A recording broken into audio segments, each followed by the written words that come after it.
আজ বানাবো মটন আর আলু দিয়ে পাতলা ঝোল। তার জন্য মটনটা ভালো করে ধুয়ে তাতে হাফ চামচ হলুদ গুঁড়ো, হাফ চামচ লঙ্কা গুঁড়ো, হাফ চামচ নুন, 2 চামচ আদা রসুন বাটা, কিছুটা সর্ষের তেল ও 100 গ্রামের মতো টক দই ফেটিয়ে রেখেছিলাম, সেটা দিয়ে ভালো করে মেখে নিলাম। এবার ওভেনে কুকার বসিয়ে তাতে পরিমাণ মতো সর্ষের তেল দিয়ে দিলাম।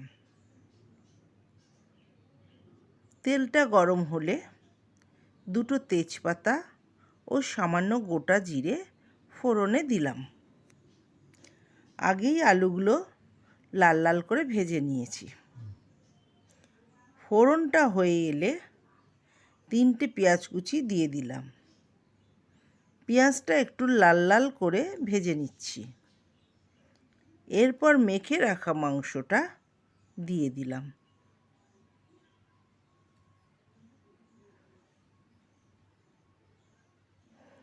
একটু নেড়ে চেড়ে তাতে আবারও দিলাম হাফ চামচ হলুদ গুঁড়ো, হাফ চামচ লঙ্কা গুঁড়ো, 1 চামচ জিরে গুঁড়ো, 2 চামচ আদা ও রসুন বাটা, 1 চামচ ধনে গুঁড়ো, হাফ চামচ নুন, সামান্য চিনি ও 2টো টমেটো পেস্ট করে রেখেছিলাম, সেটা দিয়ে দিলাম।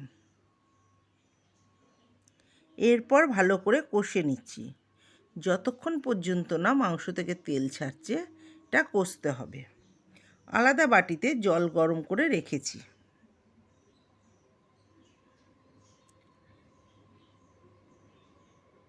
দেখো বন্ধুরা, মশলা থেকে তেল ছাড়তে শুরু করেছে।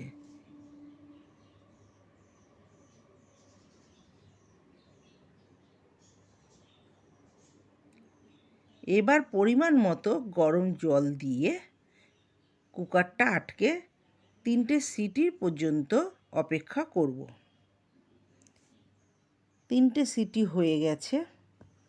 কুকারের ঢাকাটা খুলে তাতে ভেজে রাখা আলুগুলো দিয়ে দিলাম। আর দিলাম শাহি গরম মশলা। এরপর মশলাটা একটু নেড়ে চেড়ে তাতে 2টো কাঁচা লঙ্কা ফাটিয়ে দিয়ে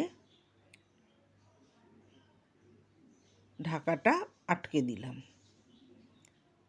আবারও 2টো সিটি বাজার অপেক্ষায় রইলাম। সিটি বেজে গেছে। এবার ঢাকা খুলে দেখব। দেখো বন্ধুরা কেমন হয়েছে, যদি ভালো লাগে জানাবে।